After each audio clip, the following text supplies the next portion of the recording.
Move to the 21st century, you have the same language today. Whatever the billionaires do, it's always good it's good for everybody. Yeah. Whatever the corporation does, it's always good for everybody. That is not the case. You're listening to Good Faith Weekly. I'm Mitch Randall. And I'm Missy Randall. We're here each week exploring the intersection of faith and culture. We find people who stand up, speak out, and step forward. For inclusion, freedom, and justice for all. It's time for Good Faith Weekly. Brought to you by Good Faith Media.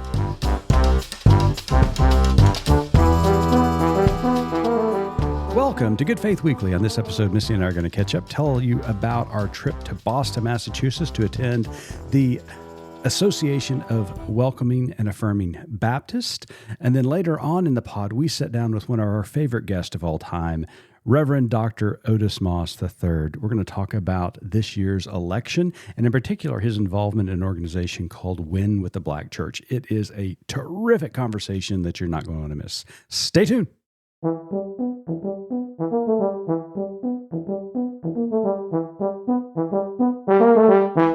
Hello there, Missy. Hey, how are you? I'm well, and you? Devolving ever more into my place of despair. Wow, what a great positive way to kick off this episode. Always here with a good thought. So please, Eeyore, tell us what is bringing you down. I mean, just every day that marches closer to the election is more and more fearful for me. As people around me grow more positive and have more optimism, I feel my duty, my cross to bear is to balance you all with the fear and dread of the worst that could happen. It's my lot in life. It's my spiritual gift. Spiritual I embrace gift. it. To be a counterbalance to positivity. Yes. Enter stage left, Missy Randall. That's right. So I will carry it for you. I will carry the worry. I will carry the, doomsday, all of the things for you. So everyone else out there, you're welcome. Well, you are wallowing in your despair. You and I just returned from Boston, Massachusetts. So we got to had the privilege really of attending the annual lecture by, get this, Missy, the Association of Welcoming and Affirming Baptist. No such thing.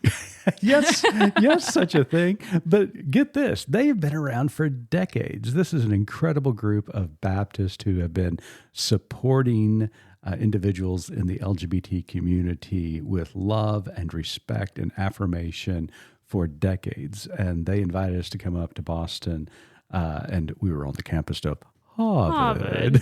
Yes, for context, AWAB, Yes, as they are more affectionately known, has been around longer than I have been alive. It has. Okay, I don't even know how to respond to that. Yes. But yeah, Brian Henderson, Natalie O, and the whole gang over there at AWAB, they are terrific. And I really enjoyed our time with them in Boston this week. And then you and I got a plane to come all the way back to the Southern Plains. We did, but we learned something on this trip that I must share with our listeners. Before we get into the heaviness of the topic today and in our interview, I have fluff news for us all. I mean, this is an important fact. So again, our audience who listens regularly knows that, the Northeast, New England is just our favorite place. It's Sure. our happy place. So we never turned down an opportunity to go. We were, fortunate enough to get an invite from AWAB to go cover this lecture series. We said, absolutely. Yep. And as is our routine, whenever we are leaving from Boston Logan Airport, we always stop by the North End at our favorite sub place, Monica's Sub. And we get a Monica's Italian Sub. And some cannolis. Best sandwich in the world. Right. Joey Tribbiani approved. Yeah. So we, so we go to the airport and we eat our sub and our cannolis and get on the plane. Well, this time we were not necessarily going to have enough time to eat our Italian sub in the airport. And it had been, all of our travels are just kind of fast and furious. We're tired, we're stressed, all of these things. And so we talked about waiting to eat our subs until we got on the plane. Great plan. for us, not for anyone else around us who has to smell it, but whatever. Anyways, and so of course, as you have an Italian sub, you kind of need a little glass of red wine, right? Yes, of course you do. I mean, yeah, it's Italian. Mean, it has, that's It's the Italian. rule. That's the rule. That is the rule. So I was asking you, we were sitting in an exit row this Yes. time, and I was like, but I don't think we can order, a glass of wine in the exit row. So we ask the Googles. So the Google, I said, will you Google it? Not that I care. I was just curious because I said, I don't think you can do that in the exit Because row. I mean, you're like sitting right next to the door that if something happens to the plane, you've got to That's pull the going to lever. save people. I mean, by Exactly. golly, I was not allowed to shut the window shade, but you know what I can do? You know what I can do? What's that? Drink. Because according to the Googles, there's no sobriety requirement to sit in the exit row. When you asked me this and I looked it up and I read it to you, you burst out laughing. You guys, I mean, and let's just all acknowledge we've had some issues with the mechanics and the construction of airplanes lately. And it will comfort you all to know that the people sitting in the exit row do not have to be sober. No, they do not. So it says at the beginning of the flight, you just have to confirm that you're willing and able with a yes. And That's they all are you very need. specific about this. You can't say yeah, sure, anything. You have to say yes to That is the law. assisting. You just have to be willing and able, not sober. So, but to be fair, if I'm ever going to be counted on to help in an emergency situation, you really want me not sober because I am of zero I can use. testify to that. Yes. I'm of zero use in a crisis situation, but maybe with a little nip of something, I'm better. So, So anyways, that's your weird fact for the day. it is very weird. Speaking of, Speaking of weird, did you get a chance to read our wonderful senior editor, Craig Nash, article this week? I did. I even messaged him. I said that was a great article. Yeah, it was. I encourage everybody to visit goodfaithmedia.org and read Craig Nash's article called Dangerous or Weird. Mm-hmm. He talks about kind of the campaign, issues today. And he really does a great job of framing for us why he doesn't get up in the morning wanting to save democracy. And so, but Wow, man, you just threw our poor senior so editor obviously under the bus. he doesn't live in the pit of despair like I do. No. Actually, I know him and I think he does. I think he and I are cut from the same cloth. Right. But anyways, he kind of talks a little bit about that and how that's too overwhelming. Yeah. He makes such an important point in this article, and I don't want to give the article away, but the basis is, a lot of times we are discussing these existential crises, whether that is saving democracy or saving the planet or, saving the next thing. It is addressing issues at a 30,000 foot level, and that can become overbearing and daunting if you begin to think about it, because the first question that pops to mind, well, what can I do about it? And so he talks about that. And I think that is really important for us to understand. Yeah, he goes into talking about, I can't wake up in the morning trying to save democracy, but I can wake up in the morning thinking I want to preserve voting rights for others. I want to advocate for public schools. All of these issues that come up. And it kind of reminded me, and this is, I will die on this hill. People who tell their child, their toddler, their preschooler, their middle, school age child, go clean up your room. You cannot this will not work. Right. 1,000% of the time, this is not going to work because that child is going to stand in front of their room and look at the mess, and all you're going to get is a meltdown because they can't see through the mess. You say, put the Legos in the Lego box. Put the Hot Wheels in the Hot Wheel box. All of these things. This is what you do. And I feel like we are all just toddlers That's what I just heard. in bigger bodies.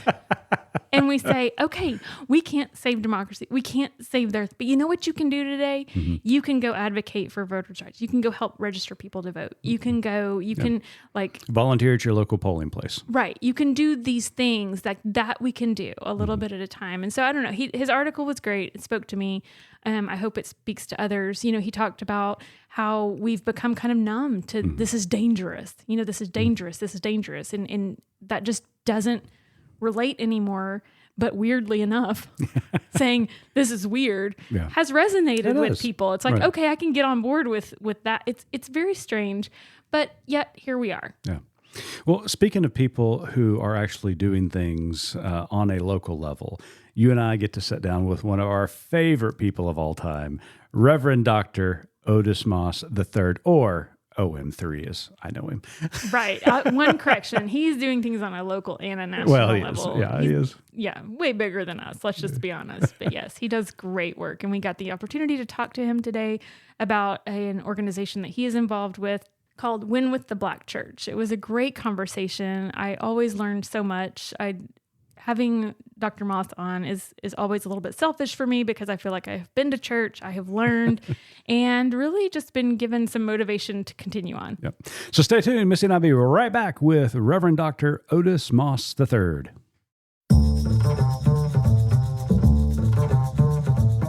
I'm Reverend Starlette Thomas, Director of the Raceless Gospel Initiative at Good Faith Media and host of the Raceless Gospel Podcast. It's season 5, and we are giving you a love offering, an audio audit of the North American Church's messages about giving. A love offering. Join me, Reverend Starlette Thomas, your podcast pastor for season 5 of the Raceless Gospel Podcast. Our 7 episodes will drop weekly on Wednesdays, beginning September 4th. Subscribe wherever you listen to your favorite podcasts and learn more at goodfaithmedia.org.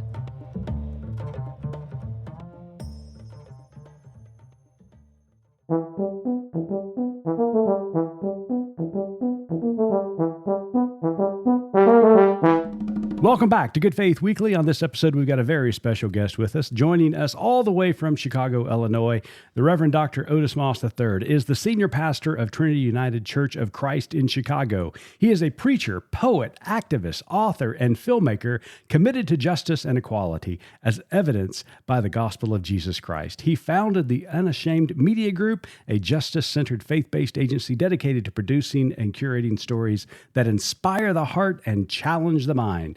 Dr. Moss joins the pod today to discuss the 2024 election, specifically the Win with the Black Church movement. Dr. Moss, welcome back to Good Faith Weekly. Thank you so much, Mitch and Missy, for allowing me to be with you on Good Faith. I believe this is your 3rd visit on the show. Wow. So that may be a record for guests. It probably guests. warrants some sort of prize, but we'll give you the metaphorical attendance star. How's that? Okay. So it is an honor. It is an honor. I hope the 3rd day means I'm being resurrected or something. That Absolutely. I'm sure there's a sermon in there somewhere, but I'll leave that to you two. We're definitely going to rise up today. So Dr. Moss, Mitch and I are excited to talk to you today about, as Mitch said, the Win with the Black Church movement that you're a part of, which is organized by the Black Church Political Action Committee. So for those of us who are not aware of that, and also maybe some in the audience who didn't pay particular attention in civics class, talk to us about the Political Action Committee and the Win with the Black Church movement. Yeah, certainly. The Black Church PAC, the Political Action Committee, was organized by a wonderful gentleman on the West Coast by the name of Reverend Michael McBride. Reverend Michael McBride also worked with the Live Free organization, which is a faith-based organization that organizes churches in and around gun violence. And we recognized, as Mike was doing work, and we've been working with Mike for quite some time, there is a need for local officials to understand the impact of gun violence, whether you're talking about mass shootings or the proliferation of guns in our community, and the fact that so many children have access to guns, and we do not have the kind of policy that seeks to redeem people who have been victims of who have perpetrated crimes, and focus on communities that are deeply wounded by the kind of trauma that gun violence creates. And so the Black Church PAC was essentially born is how do we support local legislators, and how do we influence policy so that people can thrive? For the mother who has lost 3 or 4 children, for the young man who is incarcerated and there is no education program, or the young person who has been addicted to a particular substance and has been placed in a prison, when in actuality they need the kind of health advocacy that will allow them to get on their feet.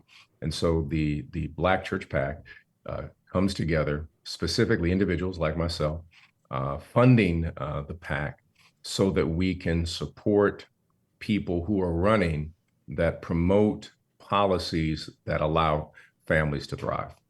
So what issues are some of the most important today, currently, that the Win with the Black Church movement is addressing? Incarceration is a huge one. Environmental racism is a huge. The wage gap, ensuring that families are able to not just survive but thrive. The issues that are just kitchen table issues for communities. How does someone start a business who is a returning citizen? How do you allow a child who has experienced trauma, whether through witnessing a shooting or had someone in their family who is incarcerated in some way? What policies do we have that are humane and allow people, again, to thrive and be at their best? Yeah. So those are some of the incredible overall arching goals of the PAC, as well as the Win with the Black Church movement. Now, more specifically, we're in the middle of, you may not know this, but we're in the middle of this very intense political season. Yes. So reading on the website, voter registration was a big goal for the organization, trying to get 1 million citizens registered to vote. So tell us a little bit about how that's going and maybe some of the issues particularly associated with this particular presidential election going on.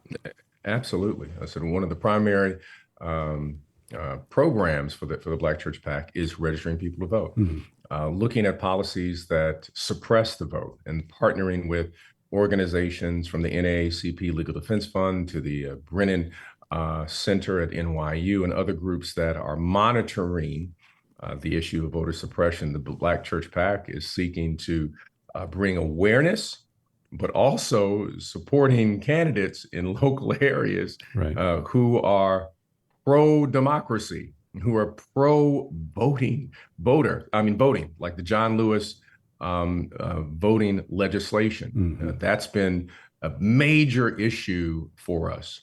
And in this election cycle, the Black Church PAC has been very clear. It's not a church. We're faith-based. Please understand that. Sure. It's not churches supporting the Black Church PAC. It is people who are from the church, that's different, who support the Black Church PAC. And we feel the faith leaders who are part of this group, Reverend Michael McBride, Dr. Frederick Douglass Haynes, Cynthia Hale, Gina Stewart, Tony Lee, Jamal Bryant, and many others, tremendous leaders, Leah Daughtry and Reverend Tracy Blackman and others, that we believe that in this election cycle, that Kamala Harris, Vice President Kamala Harris, is the best choice in reference to issues in our community. Yeah. We're not saying that the candidate or the Democratic Party is the perfect party, but we're saying in terms of we believe in voting to protect Black interests, voting to put forth issues in our community. And we think that leveraging our support in that direction is the best for our communities flourishing and thriving. So, Dr. Moss, you've been very specific in the language to describe the PAC as well as the Win with the Black Church movement, which I really appreciated. As we talked before the interview, a lot of our audience comes from the Baptist tradition, and Baptists have this long history of champion separation of church and state. For those of us who are prophetic in the pulpit and attempt to speak truth to power, we get accused a lot of mingling in politics, if you will.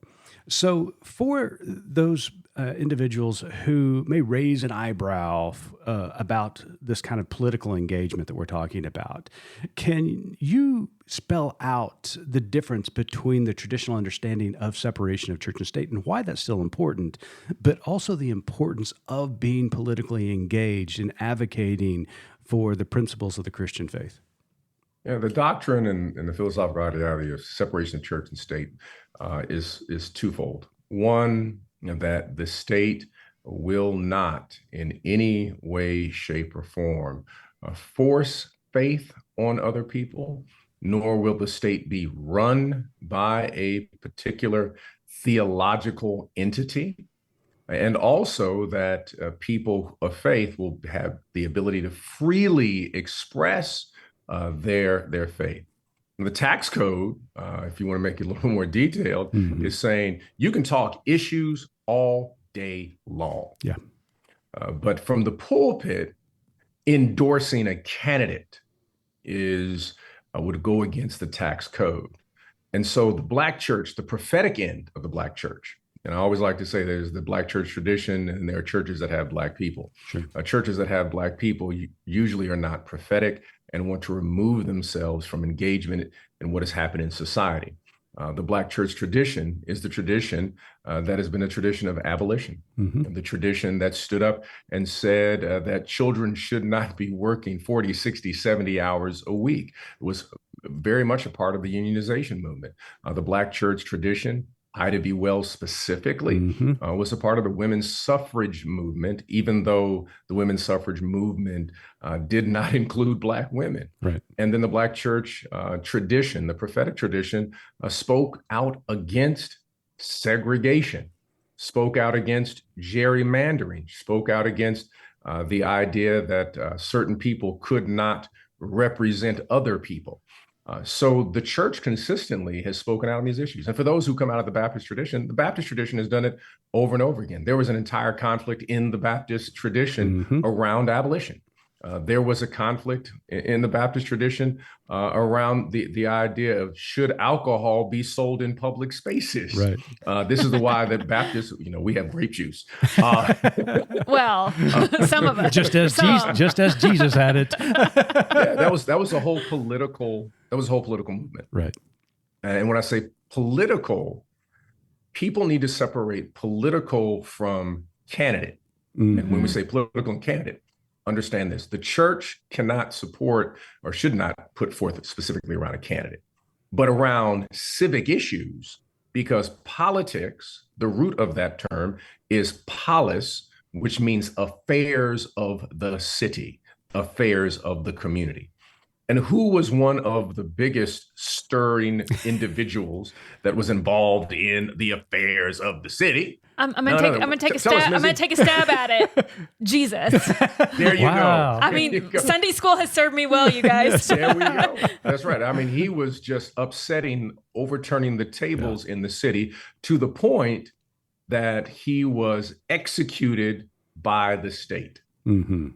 And the conflict between the Christian movement and the state of Rome went on for several hundred years because people of faith said, we're called to care for the poor. The state's not doing its job. And even if it was, we are still called to care for the poor. We're still called to care for the orphan. We are called to care for the elders. They are being mistreated. And over again within the gospel, you hear this message about state powers harming those who are poor, state powers harming those who are widows, those who are orphans. And we are taking hold of that tradition of Isaiah, of Jeremiah, of Amos, and of Jesus to say that the Black church tradition functions in that way, that we speak for and partner with the least of these. I love that. Here at Good Faith Media, Dr. Moss, we have launched this season the Faith and Democracy Initiative that is dealing with issues at the intersectionality of faith and politics, because we too believe that faith and democracy are in jeopardy right now by authoritarians and tyrants. So there's been a lot of talk about what a second Trump presidency would look like. A few weeks ago, we had representation from Americans United on to talk about Project 2025.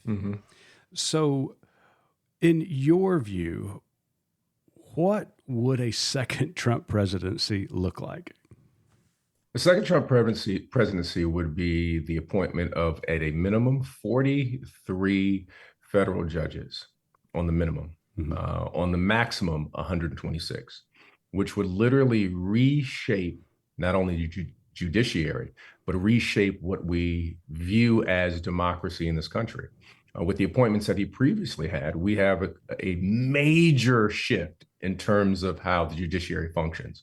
Right now, there is on the table that there are presidential immunity, this idea of presidential immunity, which the founders specifically wanted to push against because they were pushing against this idea of a monarchy, the idea that the monarch is immune to the people, not just their voting, well, they couldn't vote for the monarch, but immune to the people bringing charges against them. And so we are in a space where we are really moving in terms of our judicial movement. We are moving toward the House of Commons and the House of Lords.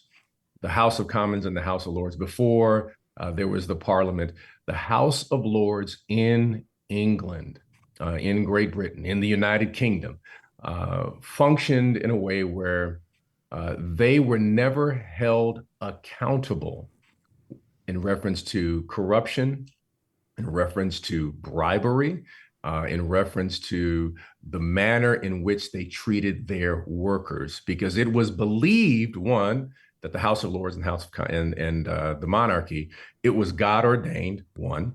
Two, they operated with this very strange laissez-faire capitalism that said that anything that happens with the House of Lords or the nobility is always good economically. Move to the 21st century, you have the same language today. Whatever the billionaires do, it's always good. It's good for everybody. Whatever the corporation does, it's always good for everybody. That is not the case. And that is why we have certain laws in place to ensure that common people are not mistreated by individuals who have extreme wealth and resources. It seems to me we should always be suspect when somebody says that what they're doing or they're proposing within civic engagement is God ordained. I don't know. Maybe a red flag. Preach, Missy. Well, Dr. Moss, there's a lot of enthusiasm right now behind the Democratic nominee, Vice President Kamala Harris. Your organization, yourself, other organizations that we talk to in this world are very enthusiastic about the possibilities and opportunity of the vice president. However, there is a small concern that this enthusiasm may grow into overconfidence, if you will. And is that overconfidence possible leading to another 2016? What is your reaction to that? And how can those who are afraid of democracy and the Christian faith being jeopardized in this election cycle, how can they maintain their enthusiasm and involvement up until November? And beyond. That's a and great beyond. question. Beyond. Yeah. That is a wonderful question. From my vantage point, I'm not sure the Black church PAC or the Black church community or the Black community, I can't speak for everybody, but the level of enthusiasm is there. There's a level of enthusiasm, but there is a high level of nervousness, of the belief that the system over the last 4, 5, well, really 10 years has shifted to a degree that people are preparing to, one, challenge the election if it moves in favor of Vice President Harris. Number two, in Georgia, state legislatures along in North Carolina and Alabama and Mississippi are shifting their policies to create not equity between polling places, but in the suburbs where it's maybe wealthy, you may have 50 polling places. Right. But in a Jackson, Mississippi, you may have 8. Where you have long lines. So we are witnessing, we're very sober, resolute in the fact that this is not a cakewalk. And I said it earlier today to a friend and a colleague that maybe possibly if Vice President Harris becomes president, I certainly hope that is the case. We may have the opportunity to reboot as a nation, meaning that we can look at some of the policies that have passed and begin to examine how we can ensure full participation of everyone in these United States, that we can look at issues around healthcare and gun violence, but especially we can pass the John Lewis voting legislation that everybody has the right to vote who's an American citizen, end of story, that we can remove all these games around it. Just if you really, and this is what I love to say to my brothers and sisters on the other side, if we're all playing by the same rules and someone loses, no big deal. But if the system is structured in a way that attempts to hurt or harm someone in a process, then we have to relook at some things. And I think that if you have a great product, you have great policy, you don't have to shift polling places. If you have great policy, you just make the argument. And that's where I would love for America to be, in a space where people can make the argument. Right. Not super PACs where we don't know who's giving the money. We just make the argument that you think that you've got a better product than the other person. And I would love to see us move into that space. Yeah, love that. All right, Dr. Moss. Last time we had you on, we were talking about your book, Dancing in the Darkness. I still have that image of your daughter dancing in the dark. I know. I think of it often. So that's so kind. I have a few little questions to wrap us up, kind of off script. We talked a little bit about in our last interview about the villains, and that particular week we had you on. You probably don't remember, but that was the week that Governor DeSantis decided to scrap African American AP history from Florida. So we talked about him as a villain. So I want to know, who's our villain today?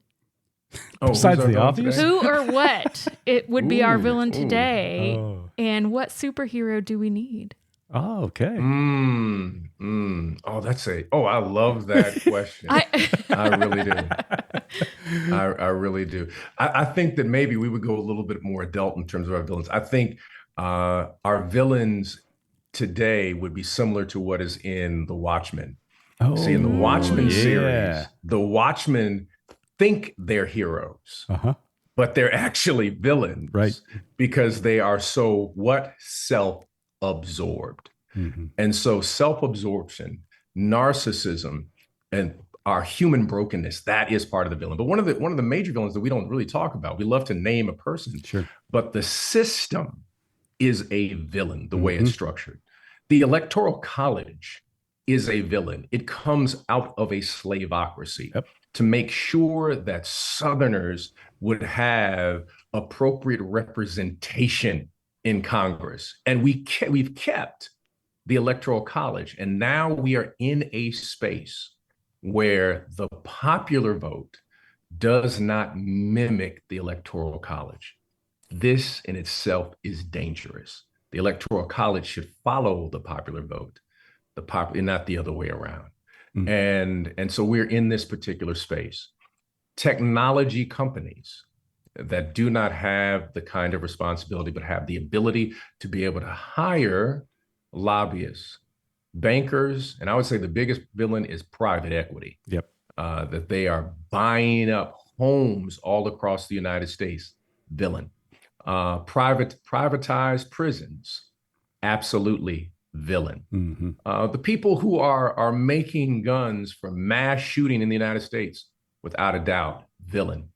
A villain are these large farming organizations that not farmers, but specifically these agribusiness groups that are suing small farms when the seed of an agribusiness group lands on a farmer's land and says, you know what, you're now raising my corn because I genetically modified it. So you've got to pay me, or you could just give me your farm and work for me. So a new sharecropping system for hardworking farmers, they are the villain. And the ego or the subconscious of that villain that has become conscious, I would venture to say, is Donald Trump. And so we need in this moment, since the watchmen are problematic, I would say that we need a group like the Defenders. We need your Luke Cage to come rolling through and doing his thing. And we need the Avengers to come on and roll through and do their thing. And we need a group of people who also jump into DC. We need a Justice League of people who truly believe in the idea of justice. The beautiful thing about comic books is that comic book heroes, the really great ones that we love, always become heroes because there's some brokenness in them. That's why I like Spider-Man, because he's still hurting from the fact that, he should have stepped in, and as a result, his uncle died. That's why I love T'Challa from the Black Panther. He's still dealing with his fatherhood issues. That's why I love Wonder Woman. She's been exiled from the island of her home because she made a choice specifically to deal with men and have to face this patriarchy. So we need those kinds of heroes that are not perfect, but they recognize their brokenness, and as a result of their brokenness, they don't want to see other people broken. I think we just heard the outline of a new book. I think we did. Okay. I thought of about 3 more questions to ask, but I'm going to stick to my next question, was again related to the last book. If we're still dancing in the darkness, where do you see glimmers of light? If we're dancing in the darkness, and we are dancing in the darkness, there is a young brother by the name of Niall Ford. Maybe you might want to have him on your podcast. And he's been doing a program bringing together poets who recognize the pain that is happening in Gaza and in Israel, and having poets give a language, poetic language, to people's trauma, where people can be fully seen. I see light in moments such as that. I see light in the work of John Baptiste, just a beautiful musician from New Orleans, who's writing quote unquote American symphony by bringing together music from every ethnic group in the United States. I see the incredible hope that flows from what John Baptiste is doing.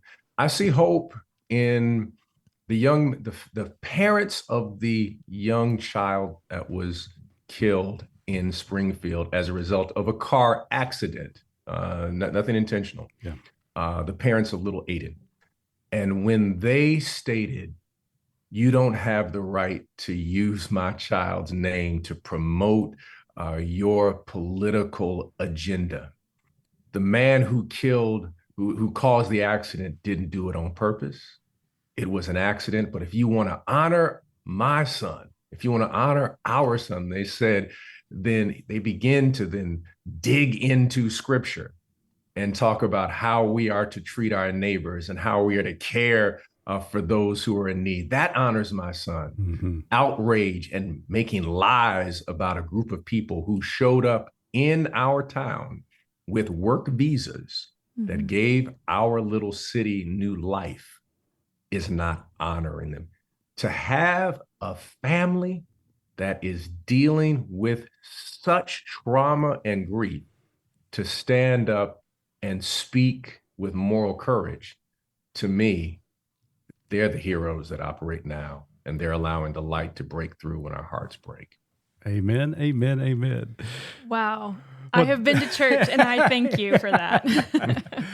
Dr. Otis Moss III, thank you so much for joining us. His organization that he supports is Win with the Black Church, presented by the Black Church PAC or PAC. Dr. Moss, thank you so much for being a guest this week. Before we let you go, Dr. Moss, we got one last question that Missy asked all of our guests. You've already answered it twice, so here's the third time. All right, you got to come up with a third one.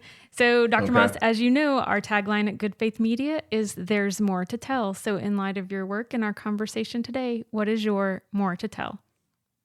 More to tell.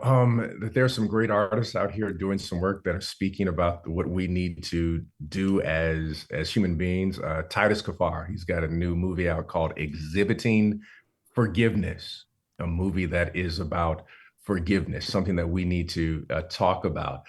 There's another film, I'm finished watching it tonight, entitled Brother, about dealing with grief and loss and love. There's some wonderful musicians out here. I have to give a shout out to one of our Chicago musicians, an artist, Common. He's got a new project out along with Pete Rock, and it is fantastic. And he's got a piece on there talking about dreaming about what our world can be. And he goes through history and some of the great icons in our community. And we need that kind of anthem in this moment right now, where we're dreaming of what we can be. Love that. Well, Dr. Moss, again, thank you so much for your final question, but it's always a pleasure, my friend, to talk with you, and you are so inspiring. Thanks for all that you do. Oh, that's kind. It's my delight and honor to be with you all on Good Faith Media. There's none other like it.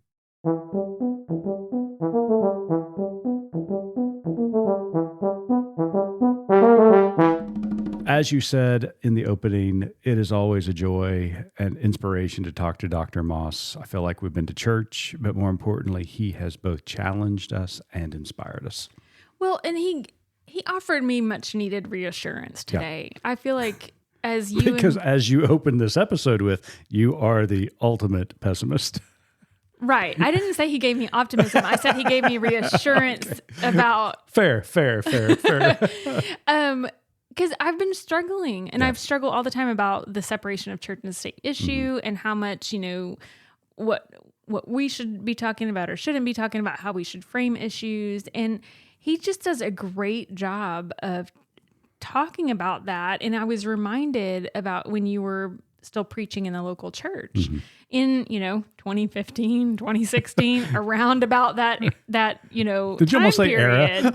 that time period, when you would preach a sermon that all of a sudden were accused of being political. Right. And, you'd think, well, that's the same sermon I've been preaching, same thoughts and theology.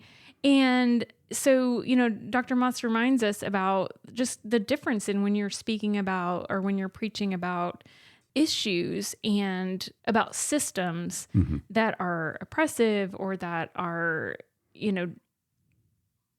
not uplifting all people, that's important, that you basically, we are called to do that. Yeah. And one of the things that I was reminded in listening to Dr. Moss was that each of the periods that he mentioned, the prophets of their day were preaching in their historic context, as well as the circumstances that surrounded that context. So, he mentioned Isaiah and Jeremiah from the Bible. He mentioned Jesus. All of them had these particular moments in time where they were talking about some of the same principles, the love and justice of God, but they were heard with different ears because those ears were being filtered through the systems of the day. We can move to this era. And in fact, I write about this in my article out today at goodfaithmedia.org, asking the question, have progressive Christians abandoned the wall of separation of church and state? But I'm reminded that how we got this wall, especially here in America, because it is unique to America, that when Europeans came over to North America and they landed on the shores here, they were fleeing religious persecution. So they were fleeing tyranny. Unfortunately, as soon as they got here, the persecuted became the persecutors. Tours. I mean, Yeah. hurt people hurt people. Right. We know that from trauma responses and things like that's just what happens. It's a pattern. Yeah. So they began to persecute others here in the colonies. So it's Roger Williams in the 17th century that comes up with the term a hedge between the garden of the church and the wilderness of the world. Is he the one that says, I have left the shores of one persecution? I'm sorry. I have left the shores of one persecution to arrive at the shores of another, or something along those lines. Yes. And so, that kind of begins this idea of separating church and state, because the church was utilizing the state to oppress their fellow citizens. Well, then, we've got the Danbury Letter in the 19th century. Thomas Jefferson, he's the one that coins the term wall of separation between church and state. But he's doing so explaining the First Amendment of the Constitution that prohibits Congress from making any laws that establish religion and preventing the free exercise thereof. And so that's a little bit of a history lesson. There's a lot more to it. You read the article about it. But the idea is that the wall is there to protect the church from the state and the state from the church. Now, there are moments in time when that wall needs to stay intact, but the church is on one side of that wall being the conscience of the state. And that's where Dr. King really helps us in his explanation of this moment during the civil rights period, when he said the church should never be neither the master or slave of the state, but the conscience of the state. So we see that during periods of abolition. We see that periods of suffrage. We see as Dr. Moss pointed out in his interview. So we see the church, we see Christians being the conscience of the state. And we're seeing that here today. There are those of us who truly believe that our faith is being jeopardized and democracy at large is being compromised. So therefore, we stand on our side of that wall, attempting to be the conscience of the state and advocating for freedom, not just my freedom, but freedom for all people. And to me, that is the big difference between where we are on the side of the wall and, say, a more conservative understanding that think the wall is a myth. The argument is being made by others in the world who see it differently, that it's their way and no other way, that the wall must come down and everybody must be on the same side of the fence. But that's just not the case. And so that's why I appreciate the explanation that Dr. Moss gave us. That's why I appreciate about his advocacy and his prophetic voice in the world. And I really loved what he said when he talked about if we're all playing by the same rules and someone loses, so be it. Mm-hmm. I mean, that's just win some, you lose some. Mm-hmm. But the acknowledgement that we don't all get to play by the same rules. We're not all given the same amount of pieces. We're not all given the same, dice in the game. Mm-hmm. We're just not. And so when you look at it from that vantage point, then that's when we're called, I feel like, as people of faith, to do something about it, to level that playing field, to make sure that everybody has the same opportunity, everybody has the same chances. Everyone who's a citizen can vote. Mm-hmm. I mean, it just seems so common sense, but that's unfortunately, like he said, just look at the polling places, look at, the voting laws. And that's not the case. So that's where we need to make sure that we are advocating and working to dismantle the systems that don't want people to have the same rules. Yeah, and to bring this full circle, because we talked a little bit about this in the opening segment before the interview, and I write about it in my article, that my politics should never shape my faith, but my faith should inform my politics. And what I mean by that is that when we think about these larger issues, such as saving democracy and things of that nature, that is hard to get our mind around.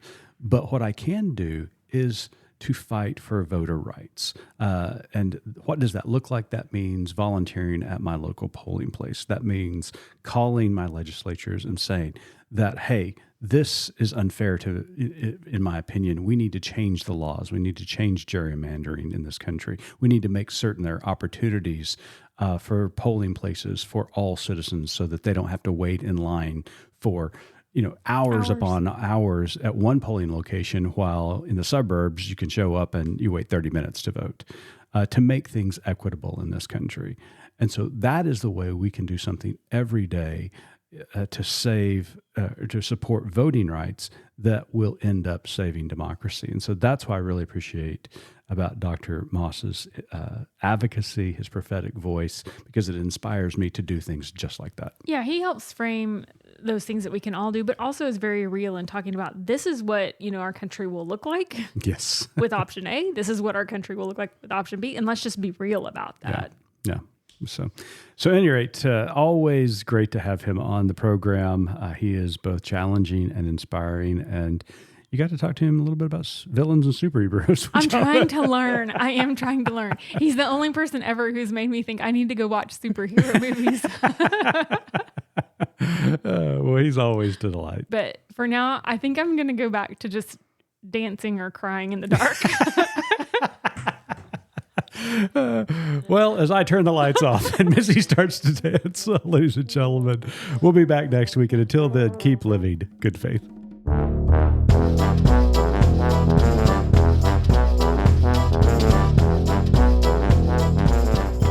You've been listening to Good Faith Weekly, hosted by Mitch and Missy Randall. This weekly podcast from Good Faith Media discusses matters of faith and culture. Subscribe wherever you get your podcast and give us a like and a glowing review. We produce the podcast out of Norman, Oklahoma. Our music comes from Pond 5. And we're supported by listeners like you. Learn more about us at goodfaithmedia.org.